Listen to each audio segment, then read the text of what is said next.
கிறிஸ்துவுக்குள் பிரியமான என் அன்பு தேவ பிள்ளைகளே, கர்த்தர் உங்களை ஆசீர்வதிப்பாராக. இந்த ஆத்மீக யாத்திரை நிகழ்ச்சியின் வாயிலாய் உங்களை சந்திப்பதில் மிகுந்த மகிழ்ச்சி அடைகிறேன். கலாத்தியர் 6ஆம் அதிகாரம் 10ஆம் வசனத்துல நன்மை செய்ய கடவோம் என்று வேதத்துல நாம் பார்க்கிறோம். ஆம், கிறிஸ்துவினுடைய பிரமாணம் என்னவென்றால், உன்னை நேசிக்கிறது போல் பிறனை நேசி என்று வேதம் சொல்லுகிறது. தேவ பிள்ளைகள் ஆகிய நாம் நன்மை செய்கிறவர்களாக இருக்க வேண்டும். இயேசு இந்த பூமியிலே வாழ்ந்த போது நன்மை செய்கிறவராக சுற்றி திரிந்தார் என்று வேதத்திலே நாம் பார்க்கிறோம்.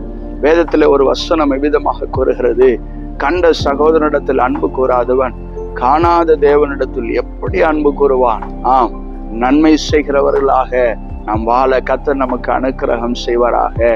வேதத்துல இவ்விதமாக கூறுகிறது, நன்மை செய்து பாடு அனுபவிப்பீர்கள் என்றால் நீங்கள் பாக்கியவான்கள்.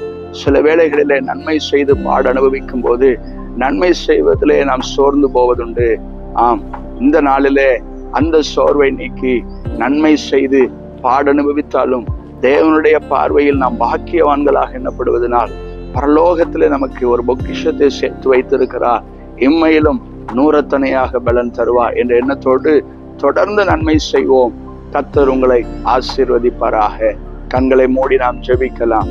அன்பும் இரக்கம் நிறைந்த நல்ல தகப்பனே, நன்மை செய்வதிலே சோர்ந்து போகாமல் தொடர்ந்து நன்மை செய்து இந்த பூமியிலும் கர்த்தரால் பெற்ற கிருபையிலே பலப்பட பரலோகத்திலும் பொக்கிஷத்தை சேர்த்து வைக்க அனுக்கிரகம் செய்வீராக. இயேசு கிறிஸ்துவின் இன்ப நாமத்தில் ஜெபிக்கிறோம் நல்ல பிதாவே, ஆமென். God bless you. கர்த்தர் உங்களை ஆசீர்வதிப்பாராக.